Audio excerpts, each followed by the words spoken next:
自從嚟到英國，好多香港人都發現要重新建立新生活，唔單止要揾到一個住嘅地方，而係需要揾到一班同路人去互相支持。但係當我哋感到壓力好大，身心都好攰嘅時候，我哋可以去邊度求助呢？係向我哋自己圍內嘅人幫手啊，定係揾英國嘅支援系統呢？今日我哋就同你哋一齊整理一下唔同嘅資源網絡，由本地嘅香港人社群到 NHS 同埋其他社區組織。首先，我哋講下香港人嘅社區支援。呢度我哋可以揾到大家講同一種語言、明白我哋背景同埋經歷嘅人。喺倫敦有唔同由香港人主導嘅社區組織，或者由佢哋協助嘅教會活動，為新嚟嘅香港人提供一個軟着陸。呢啲特別適合用嚟減少孤獨感同埋社交隔離，提供英國生活嘅實用資訊。同路人支援小組唔需要解釋文化背景，就可以分享我哋移民帶嚟嘅壓力。而家我哋就簡單介紹一啲支援香港人嘅社區組織，同佢哋可以點樣幫到你。先講一講全國性同埋一啲網上支援嘅機構。第一就係想講講 Hong Kong A 港援，佢哋會提供實際嘅支援，包括一啲權利嘅資訊同埋法律嘅轉介。跟住仲有 Hong Kongers in Britain 港僑，佢哋會提供一啲融合嘅支援，包括有唔同主題嘅工作坊。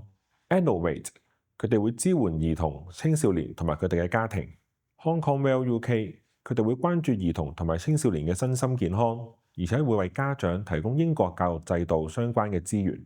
UK Welcomes Refugees 佢哋會提供每個月嘅實體聚會、一啲非語言嘅治療活動，同埋會聯繫家庭同埋本地嘅義工網絡。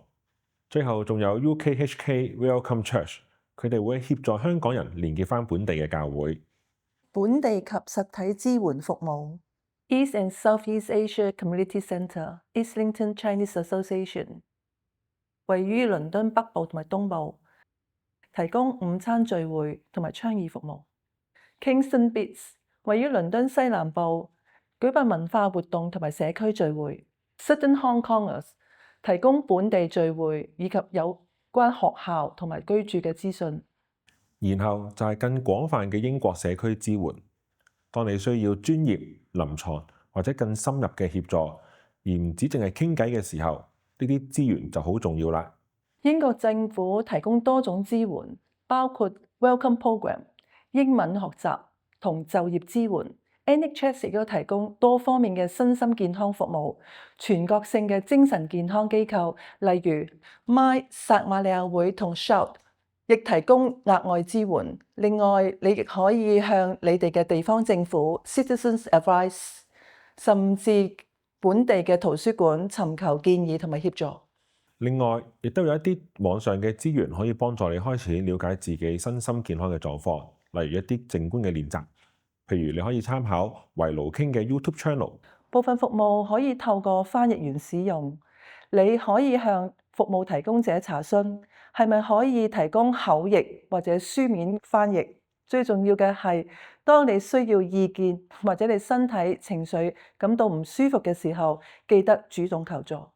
最好嘅方法往往咧係兩者嘅資源都並行。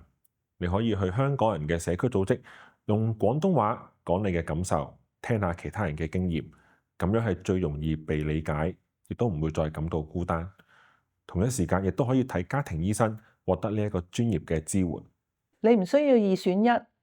香港嘅社群提供感情上嘅支持，而英國嘅制度則提供長遠嘅跟進，兩者都係一樣咁重要。